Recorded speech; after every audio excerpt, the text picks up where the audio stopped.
Mirdita dhe përshëndetjet më të përzemërta ju, qytetarëve të Himarës të pranishëm në këtë shesh, por të gjithë banorëve të kësaj bashkie, kudo që ndodhen sot, në Himarë, në Vlorë, në Shqipëri, i jashtë vendit, respektin tim më të madh, mirënjohjen më të thellë. I dashur Zoti Fredi Beleri, përfaqësues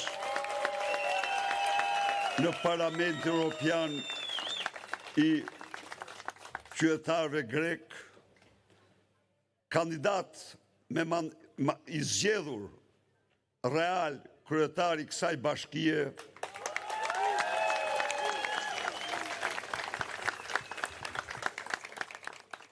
janë zhvillime drejt për drejta paralele, kështu që do të ndjekim në pjesën tjetër të ekranit edhe kryeministrin Rama të nderuar shikues.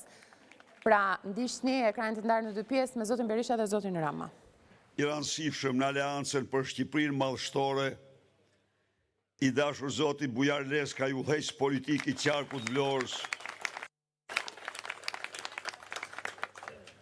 të dashur kryetar dhe kryetar të degës së Partisë Demokratike të Vlorës, të Himarës dhe degëve të tjera, zonja Zhupa, kryetare e udhëheqëse politike e zgjedhje për Sarandën,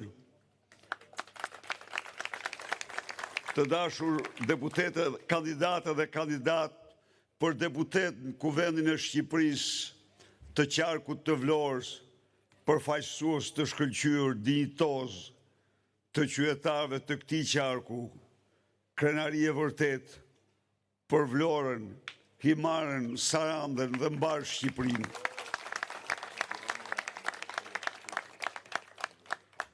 Nuk mund të mos përulem, ta filloj këtë fjalim me përuljen më të madhe, para jush, burrave dhe grave, të kësaj treve, gjyshëve, stërgjyshëve tuaja, që i keni qëndruar si vigan, më të fuqishëm, në çdo kohë të tjerë të keqes, askush s'ka qëndruar ndaj të keqes siç keni qëndruar ju, himariotët.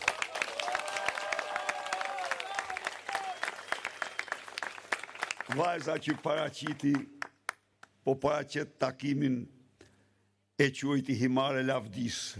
E vërteta është se qendresa e Himarës është një faqe e lavdishme në historinë e njeriut, në betejën me të keqen, qëndrimin e tij të pamposhtur, dhe ju të tillë keni qenë në gjitha kohrat.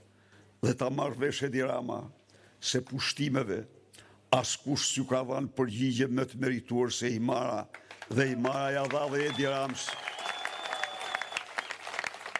Dhe atë përgjigje që meritonte, Himara ja dha Edi Ramës me Fredi Belerin.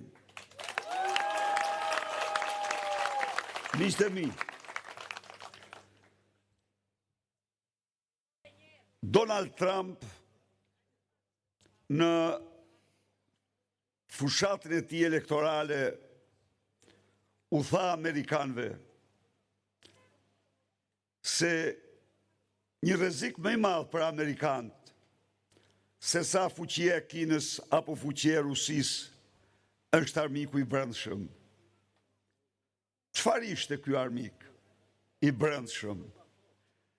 Ky armik i brendshëm Shtetet Bashkuara dhe në Shqipëri ishte armiku që përdorte drejtësinë për të marrë mandatet e të zgjedhurëve tuaj, pasi nuk i mundnin dot në fushë betejë, pasi bëni gjithçka që ju të mos e votonit, por ju e votuat, dhe atëherë përdori si frikacak, si buracak, përdori drejtësinë e tij për t'i marrë kryetarit tuaj të zgjedhur mandatin. Bëri një kurth të vjetër të shpifur nga ato që i marrë mend shumë mirë që kur diste sigurimi i shtetit, vetëm për t'i grabitur mandatin. Prokurorët,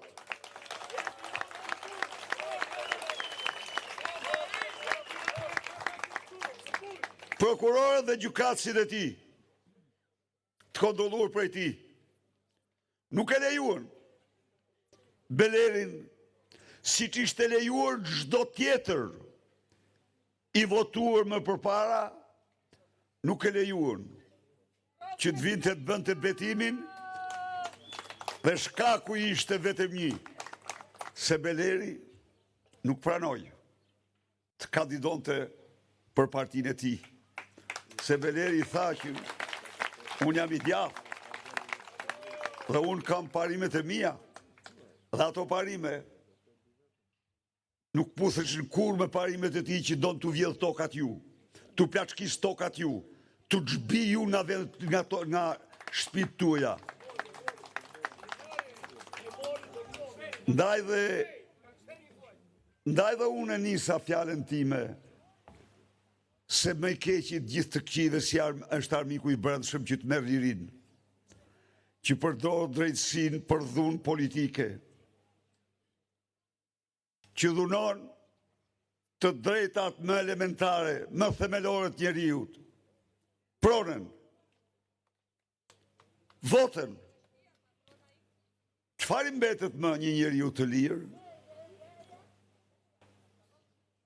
Partia Demokratike dhe aleanca e saj janë një aleancë konservatore,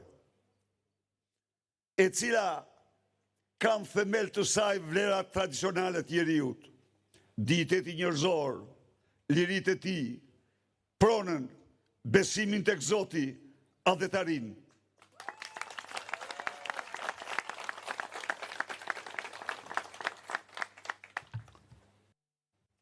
Ne besojmë fort se vetëm duke u bazuar në këto vlera mund të ndërtojmë Himarën mallëstore, Shqipërinë mallëstore.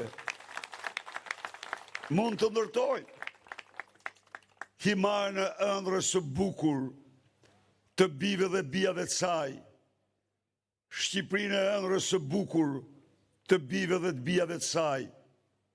Ndaj dhe jam këtu për të zotuar para jush se qeveria ardhshme, pa prekshmërinë e pronës, rikthimin, kompensimin e saj, pajisjen tuaj me dokumenta, të gjitha legalizimet dhe çdo gjë që keni, do t'i ketë përparësi absolute.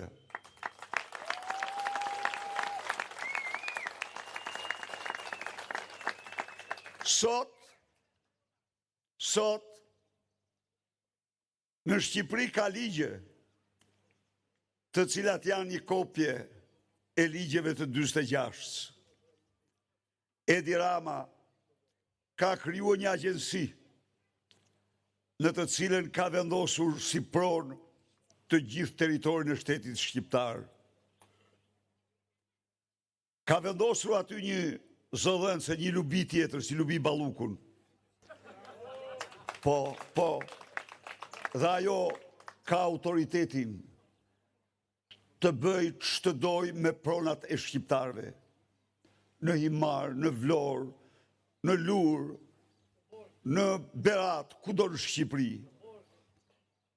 Pra, kjo është e vërteta, kurse ne zotohemi se do të respektojmë pa prekshmërinë e pronës, do të rikthejmë pronën në çdo rast që ajo ekziston. I them Vangel Tavos, misioni yt, bravo, bravo. Ashtu është.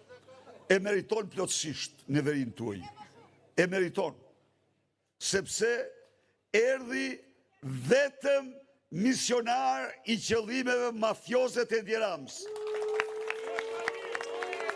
i cili me familjen e ti don të plaçkis tokat e manastirit të Skutaras, don të plaçkis Gjipen. Në një kohë kur familja e tyre ka patur sipas dëshmive 4 dhi dhe 3 dera. Dhe thot vet ishan të baba pilua, si që thot Edi Rama, që ne s'kishim tokë fare. Dhe tani na del me 4.000 metra katror tokë, dhe thot që e kam në Majet Malit, toka del Buzdetit. Edi Rama s'do t'a gëzosh kur atë tokë.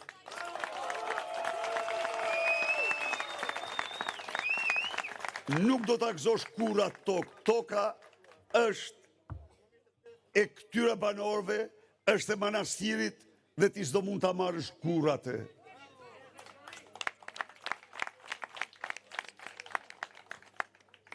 Të dashur miq,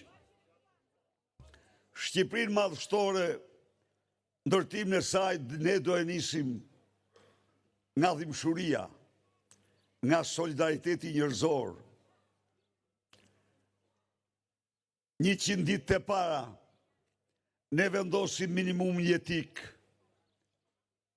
200 euro për çdo shqiptar që merr më pak se 200 euro se nuk merr. Çka do thot? Se në Shqipëri s'mund të ketë pension në 200 euro. Qofti pjesëshëm, qofti ploti, çfarë do llojit, pensioni minimal do të jetë 200 euro. Çfarë do thot?